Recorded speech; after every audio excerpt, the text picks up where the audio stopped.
अस्सलामुअलैकुम। SMTV global के साथ मैं हूं आमना अनफाल। सबसे पहले न्यूज़ हेडलाइंस।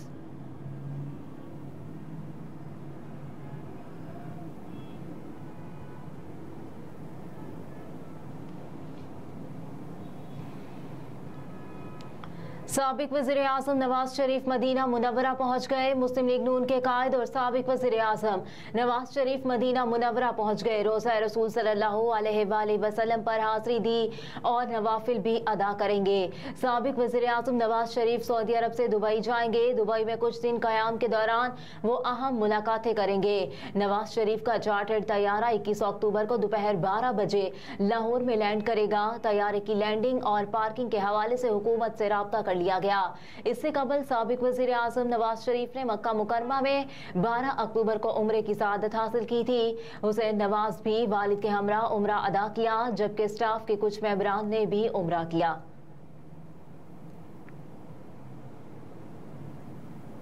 निगरान वज़ीर आला पंजाब से निगरान वफाकी वज़ीर इत्तलात मुर्तज़ा सोलंकी की मुलाकात में बाहमी दिलचस्पी के उमूर, मीडिया इंडस्ट्री के मसाइल के हल और सहाफ़ियों की फलाह बहबूद के लिए इक़दामात पर तबादला ख्याल किया गया। इस मौके पर मोहसिन नकवी ने कहा कि सहाफ़ी बरादरी की फलाह बहबूद के लिए पहली बार 1 अरब रुपए का इंडोमेंट फंड कायम किया है। सहाफ़ियों के दीगर मसाइल के हल के लिए भी कोशां है। निगरान वफाकी वज़ीर इत्तलात मुर्तज़ा सोलंकी ने वज़ीर आला मोहसिन नकवी की क़यादत में अवामी फलाह के मंसूबों की तकमील के इक़दामात को सराहा।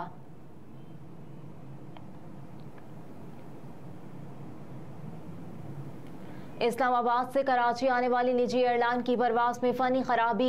इस्लामाबाद से कराची आने वाली निजी एयरलाइन की परवास में फ़नी खराबी पैदा हो गई, जिसे दोबारा इस्लामाबाद एयरपोर्ट पर उतार लिया गया। ज़राए के मुताबिक निजी एयरलाइन के जहाज़ में अचानक धुआं भर गया, जिसके बाद परवास को कुछ देर बाद ही वापस उतार लिया गया। परवास में टेक ऑफ करते ही फ़नी खराबी पैदा हुई। तैयारे में फ़नी खराबी सामने आने के बाद परवास को दोबारा इस्लामाबाद एयरपोर्ट पर ही उतार लिया गया। जहाज में 150 मुसाफिर सवार थे।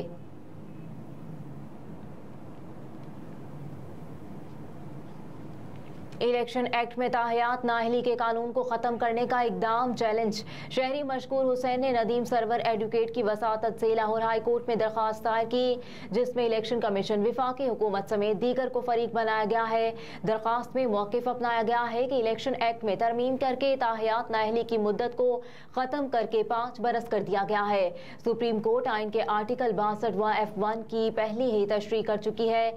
सुप्रीम कोर्ट की तशरीह के बाद कानून में तरमीम करना आइन के आर्टिकल 175 के सेक्शन 3 के खिलाफ वर्जी है। शहरी की जानिब से दायर की गई दरख्वास्त में इस्तदा की गई है कि अदालत इलेक्शन एक्ट में तरमीम के इक़दाम को कल अदम करार दे।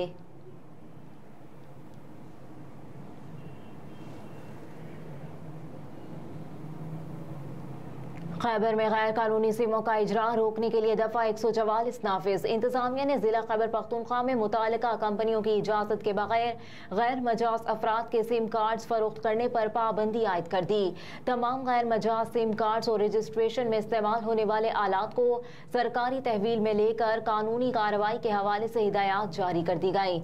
ये इकदाम गैर मजाज अफराद की जानिब से सादा लोह अफराद के अंगूठों के निशानात को गलत इस्तेमाल से रोकने के लिए उठाया गया है। दफ़ा 144 फौरी तौर पर नाफिजुल अमल होगी, जो कि 2 महीनों के लिए बरकरार रहेगी। खिलाफ वर्जी पर जिले पुलिस ताज़ीरात पाकिस्तान के सेक्शन 188 के तहत कानूनी कार्रवाई अमल में लाएगी। सरबराह जिले पुलिस और तमाम इंतजामी अफसरान को जरूरी कार्रवाई के लिए मरासला जारी कर दिया गया।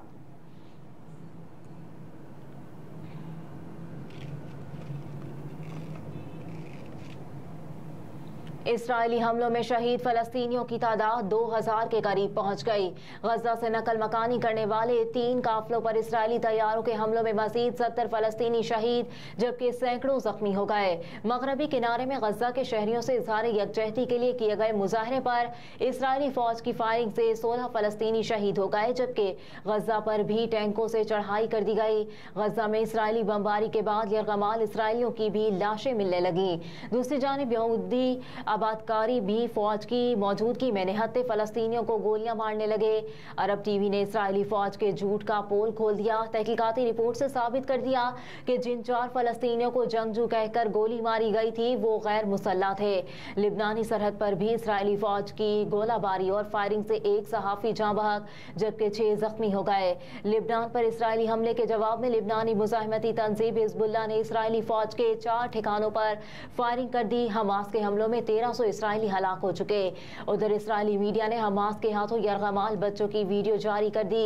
वीडियो में देखा जा सकता है कि हमास के अफराद बच्चों की मरहम पट्टी कर रहे हैं, पानी पिलाकर और झूले झुला रहे हैं।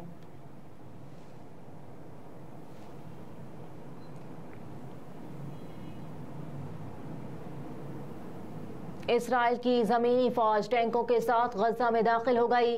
गैर मुल्की मीडिया के मुताबिक इसराइली फौज ने दावा किया कि लापता इसराइलियों की लाशें मिल गईं।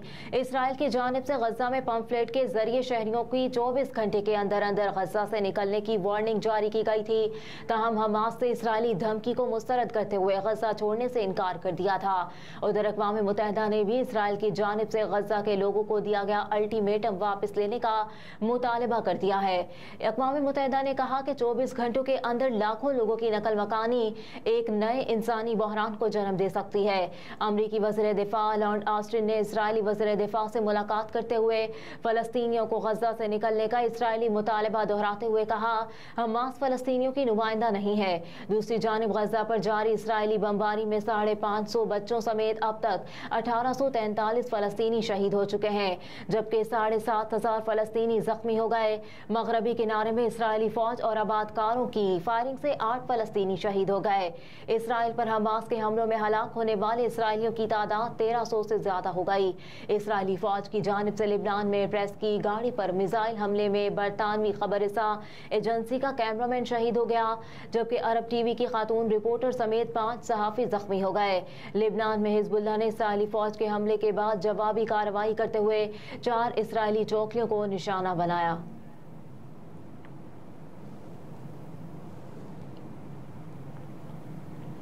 वर्ल्ड कप के हाई वोल्टेज टाकरे में आज पाक भारत टीमें आमने सामने होंगी। पाक भारत मैच से मुतालिक कौमी टीम की कप्तान बाबर आजम का कहना है कि हमने भारत को हराया हुआ है, अब भी हरा सकते हैं। भारत के खिलाफ कारकर्दगी में काफी फर्क नजर आएगा, एतमाद के साथ मैदान में उतरेंगे। भारतीय कप्तान रोहित शर्मा पाकिस्तानी टीम की कारकर्दगी से मुतासिर हुए बिना ना रह सके। कहा कि दोनों टीमें बराबर हैं, कोई फेवरेट नहीं। पाकिस्तान ने गुज़िश्ता 2 मैचों में अच्छी परफॉर्मेंस दिखाई, नहीं लगता कि टॉस का मैच पर इतना ज्यादा असर होगा। दूसरी जानिब पाक भारत टाकरे से पहले chairman Pakistan cricket board management committee Zaka Ashraf ने भारतीय शहर अहमदाबाद में पाकिस्तानी टीम से मुलाकात करके खिलाड़ियों की हौसला अफजाई की। खिलाड़ियों से मुलाकात में ज़का अशरफ ने कहा कि आप मुल्क के हीरो हैं और पाकिस्तान में हर कोई आपके लिए दुआगो है।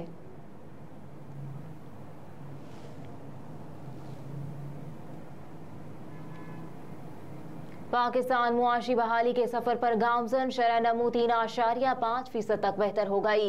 माली साल 2024 के लिए शरह नमू 3.5% तक बेहतर हो गई और 2023 के लिए ये शरह 0.3 थी।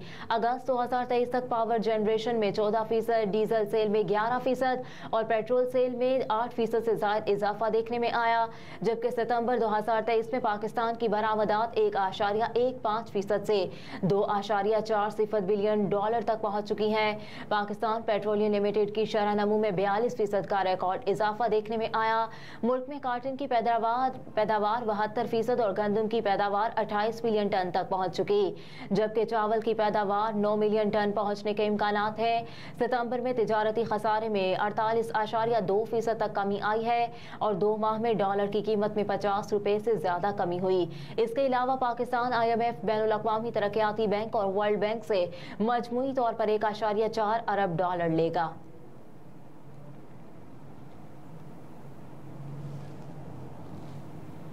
और पेट्रोल 36 और हाई स्पीड डीजल 19 रुपए फी लीटर सस्ता होने का इम्कान।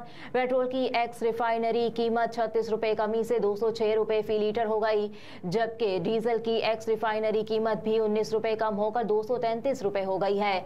आलमी मंडी में पेट्रोल की कीमत $10 कमी से $104 फी बैरल पर आ गई, जबकि डीजल की कीमत $8 कम होकर $118 फी बैरल हो गई। मुआशी माहिरीन ने कहा है कि पाकिस्तानी रुपए की कदर में मुसलसल बेहतरी के बायस भी पेट्रोलियम मसनूआत की कीमतें कम होने का इम्कान है। ताहम हतमी फैसला निगरां हुकूमत 15 अक्टूबर को करेगी।